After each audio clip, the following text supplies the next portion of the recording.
दोस्तों आज की जो मैं आपके लिए कहानी लेकर आई हूँ वो आपको और इंसानियत को झकझोर देगी और हर किसी पर से आपका आज के बाद ये कहानी सुनने के बाद विश्वास उठ जाएगा। तो इसलिए दोस्तों इस कहानी को थोड़ा सा वक्त निकाल कर सुनिएगा और इस कहानी में दोस्तों आपको पता चलेगा कि हमें सच में आज के युग में कभी भी किसी के ऊपर विश्वास नहीं करना। ये जो दोस्तों कत्ल होता है एक विश्वास के बिना पर ही कत्ल हो जाता है। अगर विश्वास न होता तो दोस्तों फिर कत्ल भी ना होता, वो भी कत्ल इतने बुरे तरीके से कि जिसने भी सुना उसकी रूह कांप गई। महिला का कत्ल होता है, उसमें 3 लोगों का नाम आता है, उसके पति का, उसके पिता का नाम और 3 पुजारी होते हैं उनका नाम होता है। अब पुलिस के सामने बहुत बड़ा चैलेंज था ये पता करना कि मुजरिम कौन है। वो अलग अलग तरीके से तीनों से पूछताछ करती है लेकिन वो किसी नतीजे पर नहीं पहुंच पाती है कि आखिर में इस महिला का किसने कत्ल किया है।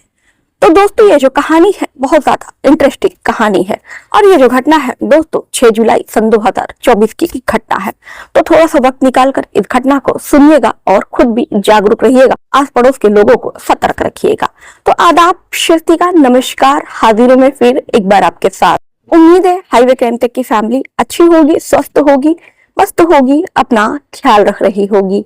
इस घटना का जिक्र करूं दोस्तों इससे पहले आपसे एक गुजारिश है कि अगर आप चैनल पर नए हैं तो दोस्तों चैनल को सब्सक्राइब कर लीजिए, वीडियो को लाइक कर दीजिए, बेल आइकन को क्लिक कर दीजिए ताकि हम कोई भी वीडियो अपने चैनल पर अपलोड करें तो उसका नोटिफिकेशन सबसे पहले आपको मिल जाए।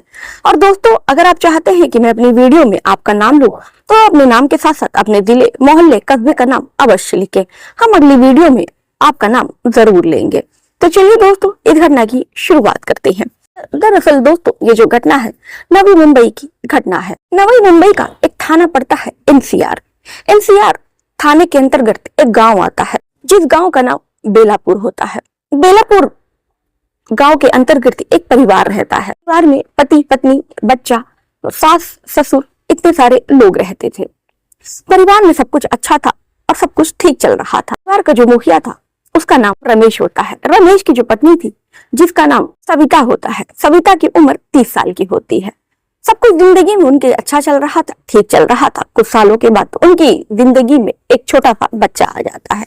अब बच्चा जो है वो भी धीरे धीरे बड़ा हो रहा था लेकिन इधर बच्चे के बड़े होने के साथ साथ पति पत्नी में भी काफी ज्यादा अनबन हो रही थी क्योंकि अब उनके रिश्ते को भी धीरे धीरे करके 4 साल होने जा रहे थे। अब सास ससुर भी जो है वो धीरे धीरे अपनी बहू को वो भी किसी न किसी बात के लिए अक्सर वो परेशान करते। सविता को उसके सास ससुर अक्सर दहेज के लिए ताना मारते थे, कहते थे कि तुम तो बहुत कम दहेज लेकर आई हो। उस पर से जो उसका पति है वो भी ज्यादा कमाता धमाता नहीं था। वैसे भी जो सविता थी उसकी जो जिंदगी है बहुत ज्यादा मुश्किलों में बीत रही थी। लेकिन इसके बाद सविता के ऊपर एक जिम्मेदारी आ जाती है। उसके गोदी में एक बच्चा खेल रहा होता है। बच्चे का मुंह देखकर वो कुछ भी कहती नहीं है और जो भी उस पर अत्याचार होता है उस अत्याचार को वो सहती है। जब बहुत ज्यादा वो परेशान हो जाती तो अपने पति से वो लड़कर वो अपने मायके चली जाया करती थी, यानी कि अपने पिता के पास चली जाती है। इसी तरह सविता की जो जिंदगी है वो दुख भरी जिंदगी चल रही थी। सविता इसी तरह अपनी जिंदगी जी रही थी। एक दिन सुबह का वक्त होता है 6 जुलाई का, 6 जुलाई सन 2024 का वक्त होता है।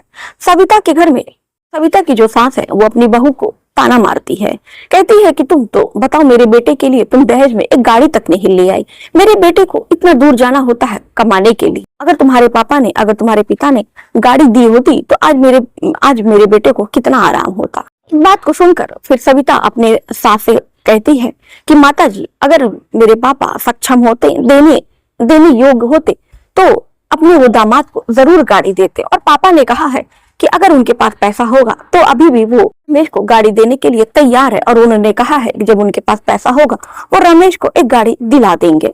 इस पर सविता की सास कहती है अरे चलो चलो, जब शादी में नहीं दिया तो अब क्या देंगे, ये तो कहने वाली बात है। अब 4 मुंह है तो 4 बात है।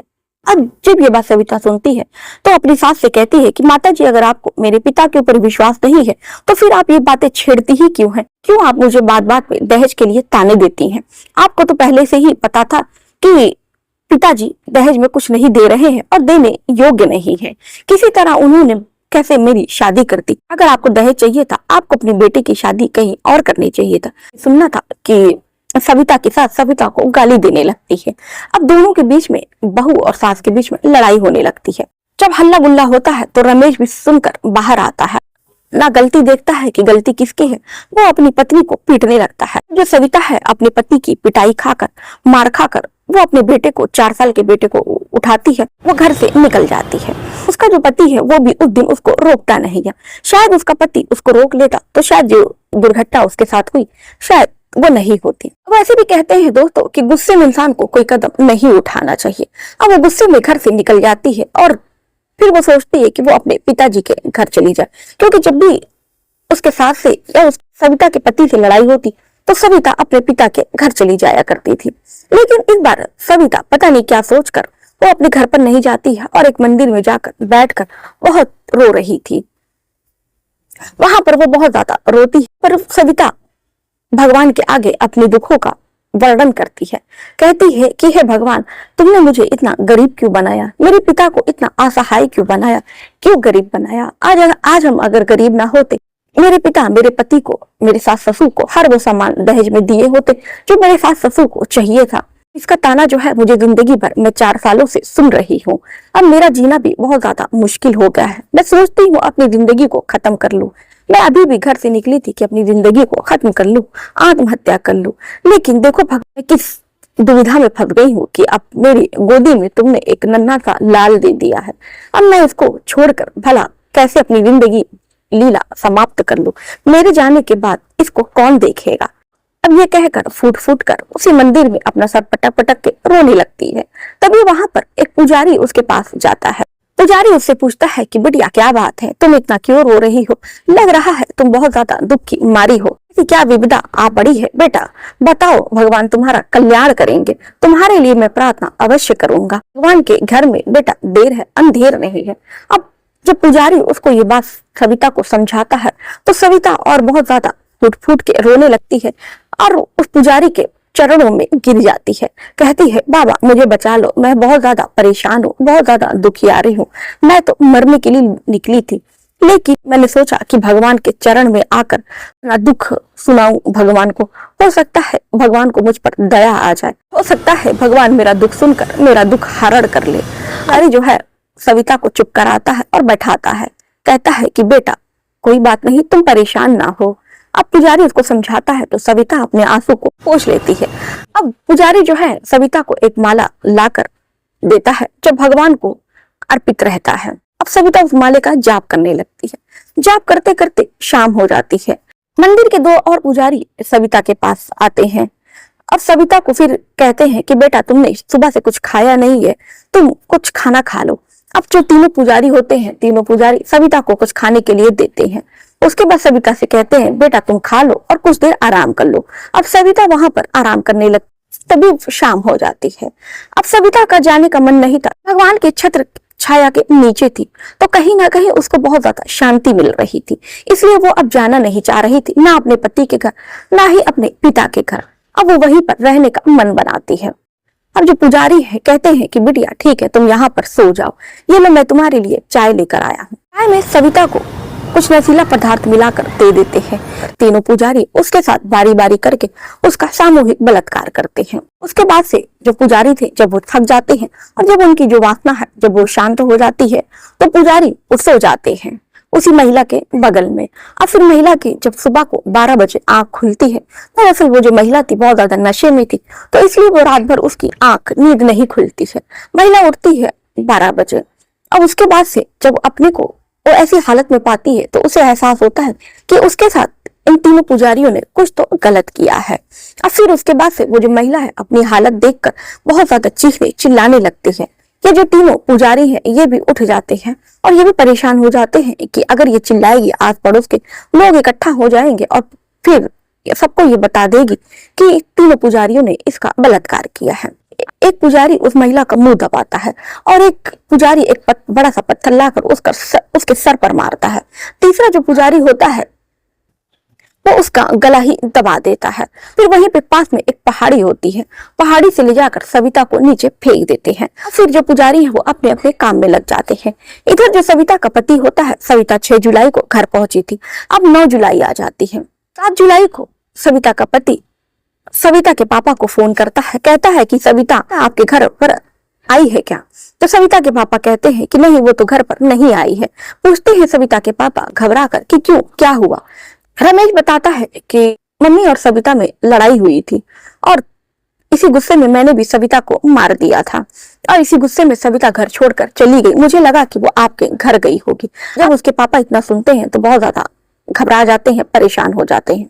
अब लड़की के जो पिता है तुरंत नजदीकी पुलिस थाने में जाते हैं और अपनी बेटी की गुमशुदगी की रिपोर्ट दर्ज कराते हैं। बताते हैं कि 6 जुलाई को उसकी जो बेटी है उसके साथ ससुर से लड़ाई हुई थी तो वो अपना घर छोड़कर निकल गई और 9 जुलाई हुई है, मेरी बेटी अभी तक न मेरे पास आई है और मैंने अपने घर खानदान में सब जगह पता कर लिया, लेकिन मेरी बेटी की कहीं भी कोई खोज खबर नहीं मिल रही है। अब पुलिस वाले भी अपनी काम पर जुट जाते हैं। वो यहाँ वहां महिला को तलाश करते हैं, नजदीकी स्टेशन पर, हर जगह, लेकिन उस महिला के बारे में कहीं भी कुछ भी पता नहीं चलता। इसी तरह छानबीन करते करते 9 जुलाई से 12 जुलाई अब आ जाती है। 12 जुलाई को मुंबई का जिला पड़ता है ठाणे जिला।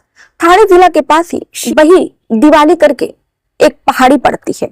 उसी पहाड़ी पर कुछ चारागाह बकरी को चराने के लिए वहां पर जाते हैं। तभी वहां पर उनको झाड़ियों में एक लाश दिखाई देती है। अब वो परेशान और हैरान हो जाते हैं कि आखिर में ये किसकी लाश है। और थाने शीलदेवर में वो सूचना देते हैं और तुरंत मौके पर पुलिस पहुंचती है। पुलिस बॉडी को बरामद करती है और पोस्टमार्टम के लिए भेज देती है और जांच में लग जाती है। आस पड़ोस के लोगों से भी पूछताछ करती है, लेकिन इस लड़की के बारे में कहीं भी कुछ भी पता नहीं चलता है। अब जो पुलिस है लड़की की गुमशुदगी की रिपोर्ट वो भी दर्ज करती है और आसपास के थाने में इसकी सूचना देती है कि एक लड़की की लाश मिली है। बेलापुर थाना पुलिस वालों को पता चलती है, वो तुरंत शीलदेवर पुलिस थाने से कांटेक्ट करती है और उस लड़की की फोटो मंगाती है। लड़की की फोटो उसके पिता और पति को दिखाई जाती है।